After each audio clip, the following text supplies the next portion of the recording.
Moi, je suis catastrophé, outré, scandalisé, en colère, ce que vous voulez, de la déliquescence, enfin de la liquide des médias.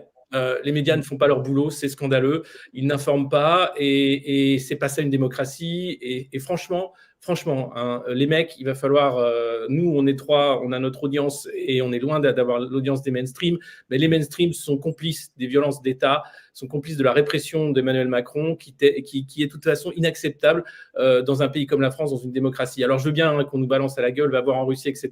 Mais franchement, les trolls macronistes, fermez bien vos gueules parce que ce qui se passe en France, c'est proprement inacceptable. Et j'aimerais qu'il y ait un front républicain, un front de la décence entre les politiques, les syndicalistes, les journalistes, pour dire ça suffit, Emmanuel Macron est un danger pour notre pays. Voilà, donc je suis dans un état de colère exceptionnel.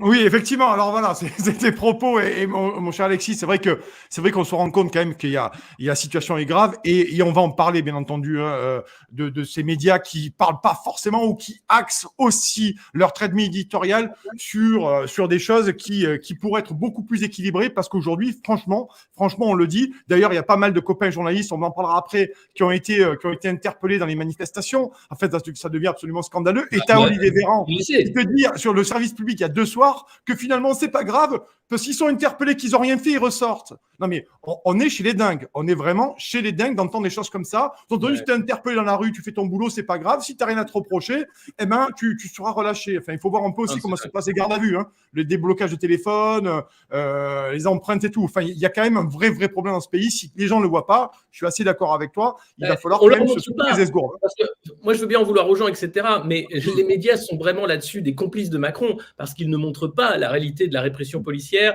et du danger qu'est ce président de la violence. Et ça, c'est pour ça que c'est pas de l'info, c'est pas du journalisme, les gars. Ce que vous faites, c'est de la propagande, c'est de la presse de cours, c'est lamentable.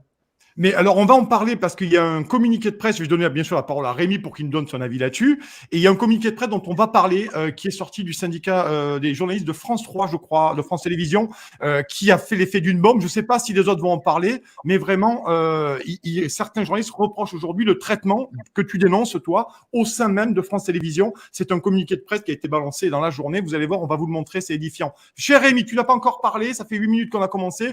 Préambule sur la situation. Est-ce qu'on est au juste milieu là ou pas, au niveau en Macronie ou pas? Oula, là, on peut commencer à parler de dérivation. J'ai pas le pied marin, mais effectivement, on a un petit peu glissé dans. J'abonde bien sûr dans ce sens-là. Après, comme souvent, l'histoire se rappelle un petit peu à notre bon souvenir. Même au-delà de l'histoire, moi, ce qui m'énerve autant que ce qui m'intéresse dans ce qu'on vit actuellement, c'est que on a été habitué ces dernières décennies à regarder du côté de l'Afrique, du côté de l'Asie, regarder certains pays quand il y avait des putschs, quand il y avait des coups d'État, quand il y avait des faits de propagande. On s'amusait dans une posture tout à fait paternaliste à dire bon, ils sont sympas, ces gens assez exotiques, et regardez ce qui se passe chez eux. Nous, dans notre démocratie pure et parfaite, jamais nous ne pourrons imaginer cela. Or, aujourd'hui, on y est. Avec le Covid, on avait eu une sorte d'avant-goût, c'était un peu le hors-d'œuvre de ce qui vient aujourd'hui. Et parler de propagande, à n'en croire que la définition du dictionnaire est absolument pas excessif aujourd'hui. Et je crois qu'on a ces éléments-là qui sont sous nos yeux, des violences policières qualifiées et qui sont même aujourd'hui séparées, on va dire, du contexte idéologique qui peut être celui des affaires Traoré ou autres, hein, qui se justifie, qui se débat, bien sûr, hein, on est d'accord, on n'est pas d'accord. Là, on a des faits de violences policières caractérisés hors contexte idéologique, c'est-à-dire des forces de l'ordre contre la population.